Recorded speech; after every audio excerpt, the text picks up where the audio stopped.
Olá! Nesse vídeo nós vamos começar a falar de arquitetura de software.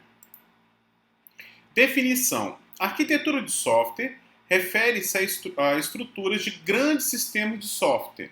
Ou seja, para sistemas pequenos, essa discussão nem é necessária, né?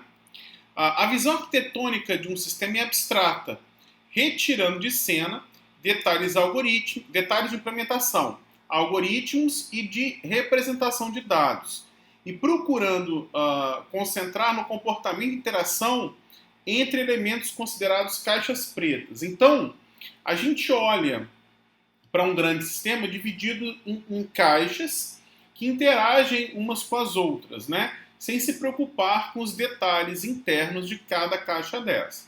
Então, essa é a ideia da arquitetura, tá? Bem, a arquitetura do software e suas influências, que é bem importante, né? Primeiro, a arquitetura de software, ela afeta a estrutura da organização. Então, ao prescrever uma arquitetura para um sistema, a arquitetura também prescreve unidades de software a serem implementadas e integradas no sistema. Então, o que acontece? Quando a gente trabalha um software, trabalha na arquitetura de um software, a gente afeta toda a estrutura da organização.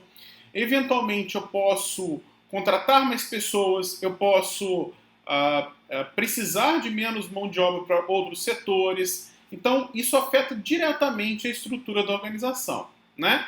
Obviamente, essa arquitetura também se relaciona de forma direta com a questão das metas. Se eu tenho um sistema que consegue tratar certas questões, eu consigo me preocupar com novas questões e avançar nessas metas possíveis da organização onde a gente está inserido. Outro ponto é que eu posso ter revisão dos requisitos. Então, eu tenho um sistema que faz certas coisas, né? Eu tenho uma arquitetura que me possibilita resolver certos problemas. Eu posso estender essa arquitetura, avançar essa arquitetura para resolver outros problemas, né? E eu também, obviamente, uma arquitetura ela vai influenciar na experiência dos projetistas de software, né? Então, quanto maior for a arquitetura, né, mais complexa ela tende a ser e o projetista vai ter toda uma experiência, todo um know-how aí ao trabalhar com essa arquitetura mais complexa. Bem, classes de sistemas. Sistemas similares muito provavelmente terão arquiteturas similares. Existem vários tipos de classes de sistema. Vamos focar nossos estudos nos sistemas de informação, que é o foco do curso de vocês. Sistemas de informação são responsáveis por coletar, manipular e preservar grandes quantidades de informações complexas. Sistemas podem ser classificados em aplicações desktop, aplicações web e aplicações móveis. Aqui essas definições elas são mais para a gente ter um parâmetro, mas vocês já estão acostumados com elas. Eu tenho aqui, aplicações desktop. Executam em estações de trabalho e podem utilizar recursos dessas máquinas. Podem ser executadas em uma máquina ou em várias, no caso de aplicações distribuídas. Aplicações web utilizam o navegador e estão cada dia mais ricas no que se refere à interface com o usuário. Então aqui, preponderantemente, nós teremos o navegador como acesso ao sistema. E aplicações móveis, que executam normalmente em máquinas de baixo poder de processamento, isso tem mudado, né? Hoje em dia nós temos processadores cada vez, smartphones, por exemplo, cada vez mais potentes, com processadores a cada dia melhores, e isso não se torna tão verdade mais, né? Então aqui, apesar de gradualmente essa diferença estar diminuindo em relação a estações de trabalho tradicionais. Bem, e aí nós temos os estilos arquitetônicos. Um estilo arquitetônico existente, uma possibilidade, são chamados dutos e filtros. Ele considera a existência de uma rede pela qual dados fluem de uma extremidade, que é a origem, para outro destino. O fluxo dos dados se dá dos dutos e os dados sofrem transformações nos filtros. Então, os filtros eles são caixinhas que modificam, né, que geram novos dados.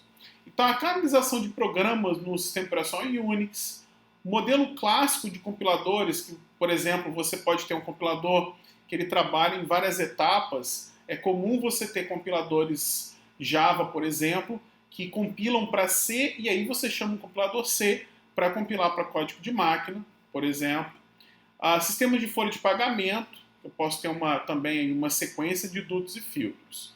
Então, devido ao seu caráter transacional, este estilo não cai bem para tratar aplicações interativas. Então, aplicações que interagem muito com o usuário, o estilo de dutos e filtros não é uma boa escolha. Bem, nós temos o estilo arquitetônico de camadas. Então, o sistema é organizado hierarquicamente como um conjunto ordenado de camadas, cada uma delas construída em função das camadas abaixo e fornecendo serviços para as camadas acima. O conhecimento é unidirecional, uma camada conhece as camadas abaixo, mas não tem qualquer conhecimento das camadas acima. As arquiteturas e sistemas de camadas podem ser fechadas, quando a camada é construída apenas em função da camada imediatamente inferior, ou seja, ela só conversa com a camada inferior, ou abertas, quando uma camada pode usar recursos de quaisquer camadas inferiores. Então, por exemplo, essa camada aqui, né, mais externa, conseguiria acessar recursos das camadas anteriores, enquanto nesse caso aqui, essa camada, por exemplo, só consegue se comunicar com a camada imediatamente abaixo. Arquiteturas de redes, tal como arquitetura de internet, TCP/IP, são bons exemplos de sistemas divididos, sistemas em camadas, né? Então esse aí é um estilo arquitetônico bastante utilizado também, tá? Bem, outro estilo arquitetônico é o que a gente chama de partições. Eles dividem o sistema verticalmente em subsistemas fracamente acoplados, ou seja, com ligações não tão fortes, né? Cada um fornecendo normalmente um tipo de serviço.